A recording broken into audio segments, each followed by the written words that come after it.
Hello everyone, welcome to my channel Let's Study. Myself Niharika. Previous videos में हमने discuss किया था types of market, जिसमें मैंने आपको बताया था कि 4 टाइप्स ऑफ मार्केट होते हैं और हमने प्रीवियस वीडियो में परफेक्ट कंपटीशन और मोनोपोली को डिस्कस किया था। अब next and last market is oligopoly. अब उसको डिस्कस करते हैं। Now the last market is oligopoly. अब हम इसकी बात करते हैं।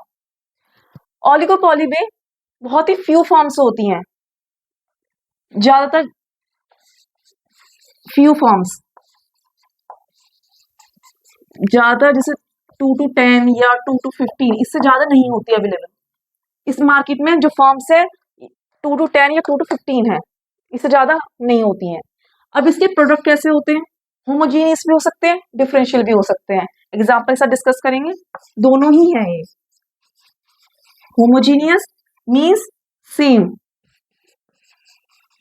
होमोजीनियस प्लस डिफरेंशियल किसी तरह के भी हो सकते हैं जो हम प्रोडक्ट होते हैं। एग्जाम्पल है जैसे टेलीकॉम या फिर पेट्रोल भी आप ले सकते हैं। तो चलिए डिस्कस करते हैं एग्जाम्पल के साथ। टेलीकॉम कैसे, होमोजीनियस कैसे, टेलीकॉम सेक्टर है, सेम कैसे हुआ? सारे ही सिम बेच रहे हैं, सारे ही फोन में आ रहे हैं। सपोज हम सिम की बात करते हैं टेलीकॉम में, जैसे एयरटेल का हो गया सिम, या जियो का, या वोडाफोन का। ये सब एग्जाम्पल है हमारे पास अभी मार्केट में फिलहाल। तो डिफरेंशियल भी है एक तरीके से। डिफरेंशियल कैसे है? क्योंकि आपके पास ऑप्शंस है। अगर आपको एयरटेल का सिम नहीं पसंद आ रहा है तो आप जियो पे स्विच कर लेते हैं, पोर्ट करवा लेते हैं उसको, या वोडाफोन में। होमोजीनियस कैसे? इसी में ही एक ही तरह के वो सिम बेच रहे हैं, प्रोडक्ट तो सेम टाइप ही है ना। तो अब क्या होता है इसमें? अब अब आप मुझे बताइए कि फर्म जो है प्राइस कैसे, फुल्ली है उनके कंट्रोल में या कैसे है? फुल है कंट्रोल में, फर्म है full control.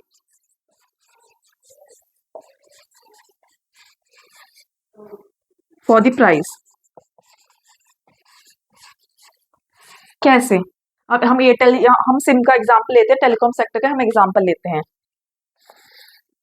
Suppose telecom sector में मैंने आपको बताया है बहुत सारे ऑप्शंस है हमारे पास, एयरटेल, जियो, वोडाफोन। अब जैसे जियो बाद में लॉन्च हुआ है, उससे पहले तो एयरटेल, वोडाफोन, आइडिया थे।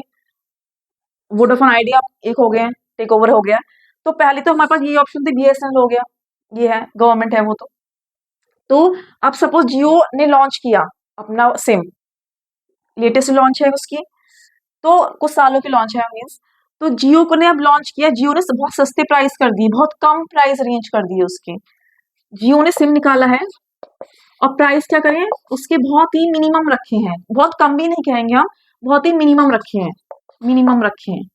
ठीक है, न्यू लॉन्च था मार्केट में, उसको मार्केट में अपनी वैल्यू बढ़ानी थी, अपना आपको सस्टेन करना था मार्केट में, क्योंकि एक नया प्रोडक्ट है। तो उसको वो सारे फीचर्स लाने पड़ेंगे जिससे वो अटेंशन ले सके कंज्यूमर की, बिकॉज ऑलरेडी बहुत ही कंपटीशन है मार्केट में। एक एक पहला सिम तो है नहीं वो टेलीकॉम में, ऑलरेडी बहुत सारे सिम है प्रेजेंट है मार्केट में। तो अपने आप को मार्केट में अलग दिखाने के लिए जियो ने क्या किया, प्राइस जो है मिनिमम रख दिए। अब लोग जो है अट्रैक्ट हुए हैं, उन्होंने बहुत सिम खरीदे हैं कि ठीक है बहुत मिनिमम प्राइस है, बहुत अच्छा प्राइस पैक है उसका, सब कुछ है, हम खरीदते हैं। उसने अपना एक मार्केट बना लिया, चाहे वो बाद में बढ़ा दे, प्राइस ही बढ़ा भी रहा है, पर उसने स्टार्टिंग में जो लॉन्च किया तो बहुत प्राइस मिनिमम रखी जिससे हर कोई ले सके उसको, और लोगों ने लिया भी। तो अब क्या हुआ, अब एयरटेल को भी प्राइस उसी बेस पे लाना होगा जिस बेस पर ये था। वो चाह कर भी नहीं बढ़ा सकता, चाह कर भी इतना नहीं घटा सकता, उतना मेन तो लाना पड़ेगा जिससे उसकी तरफ भी लोग अट्रैक्ट हो, नहीं तो कंज्यूमर खो देगा अपने, चाहे कोई भी हो, वोडाफोन हो, कोई भी हो। हम इन दोनों की बात करते हैं। एयरटेल ने भी ये सोचा कि मुझे भी प्राइस मिनिमम रखने पड़ेंगे, उसी बेस प्राइस लाना पड़ेगा जो जियो ने लाया है। अगर उसे मार्केट में रहना है, उसे कंज्यूमर अपने बनाए रखने हैं, नहीं तो कंज्यूमर खो देगा, मार्केट अपना खो देगा। तो अब क्या हुआ, अब ये अपना आप ही डिसाइड कर रहे हैं, जियो ने अपना आप डिसाइड किया ना कि मुझे इतना प्राइस रखना है। तो मैंने इसमें मार्केट में क्या बात करी, फर्म क्या है? फर्म वो लोग हैं जो प्रोडक्ट प्रोड्यूस कर रहे हैं, तो अब किसके हाथ में है? जियो को कौन रोक पाया? नहीं रोक पाया। उसने प्राइस रखे, सपोज अपना कोई पैक रखा कि 150 के रिचार्ज पे आपको इतना मिलेगा या 100 के रिचार्ज पे इतना मिलेगा, उसने अपना प्राइस रखा। अब मजबूरन एयरटेल को भी इतना प्राइस रखना पड़ा, तो वो इंडिपेंडेंट हो गए, एक दूसरे पे इंडिपेंडेंट हो गए हैं वो प्राइस को लेकर। अगर एक को घटाएगा कोई भी, या एयरटेल घटाए या जियो घटाए, कोई भी इनमें से कोई भी अपना प्राइस घटाएगा या अपने पैक में वो करेगा, तो दूसरे को भी उस अकॉर्डिंग अपना प्राइस को मेंटेन रखना पड़ेगा, नहीं तो वो they will lose the market.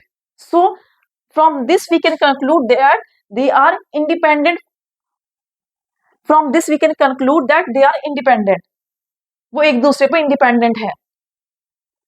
उस बेस पर उन्हें लाना पड़ेगा प्राइस को, जिससे वो कंज्यूमर को अट्रैक्ट कर सके। आई होप आपको ये समझ में आ गया होगा कि ओलिगोपॉली भी हमारा आज फिनिश हो गया है, और मोनोपोलिस्टिक मैंने आपको इसी लेक्चर में बता दिया था। परफेक्ट कंपटीशन एंड मोनोपोली मैं आपको प्रीवियस वीडियोस में बता चुकी हूँ, आप वहां जाके देख सकते हैं। आई होप आपको ओलिगोपॉली और ये पूरा टाइप्स ऑफ मार्केट समझ में आ गया होगा। एक लास्ट एग्जांपल के साथ मैं आपको कंक्लूड करना चाहूंगी इस वीडियो को, कि रियल में कोई भी हम डिसाइड नहीं कर सकते हैं कि ये परफेक्ट कंपटीशन का एग्जांपल है, या ये मार्केट परफेक्ट कंपटीशन का मार्केट है, या मोनोपोली का मार्केट है। प्रैक्टिकली जो मार्केट है वो मिक्स है, मिक्स डिस्ट्रीब्यूटेड है।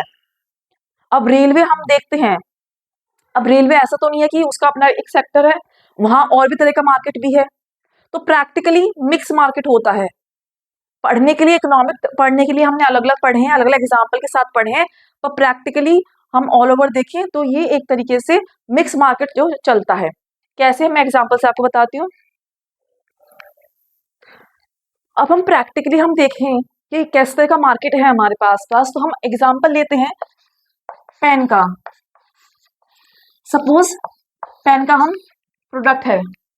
अब इसमें हम कैसे बता सकते हैं किस तरह का मार्केट है ये? अब देखिए, पार्कर पेन है, उसकी प्राइस भी बहुत ज्यादा है, 100+ प्राइस है, या 100 होती है अप्रोक्स। तो पार्कर की अपनी मोनोपोली है, प्रोडक्ट एक है, पर उसमें मिक्स मार्केट है। मैंने आपसे बोला ना कि प्रैक्टिकली हम मार्केट को ऐसे डिफरेंशिएट नहीं कर सकते हैं कि ये वाला मार्केट है, ये वाला मार्केट है। जनरल में सात तरह का मिक्स मार्केट अवेलेबल है हमारे पास। एग्जाम्पल है पार्कर, इसकी मोनोपोली है अपनी, इसका प्राइस भी राइज है, तो ये मोनोपोली का एग्जाम्पल हो गया। एक ही प्रोडक्ट में ये मोनोपोली का एग्जाम्पल हो गया, उसकी अपनी है। पार्कर पेन अपना ही एक ब्रांड है, और उसका प्राइस भी ये है, 100 रुपीज है। वो बढ़ाए या घटाए वो उसके हाथ में है, पर इतना भी नहीं बढ़ा सकता वो, लेकिन उसकी अपनी एक मोनोपोली है, उसका अपना पेटेंट है, सो कॉपी भी नहीं कर सकता है। पेटेंट प्रोडक्ट्स भी मोनोपोली में ही आते हैं। अब सेकंड है, जिसे 5 या 10 रुपीज वाले पेन होते हैं, वो परफेक्ट कंपटीशन का एग्जांपल हो गया।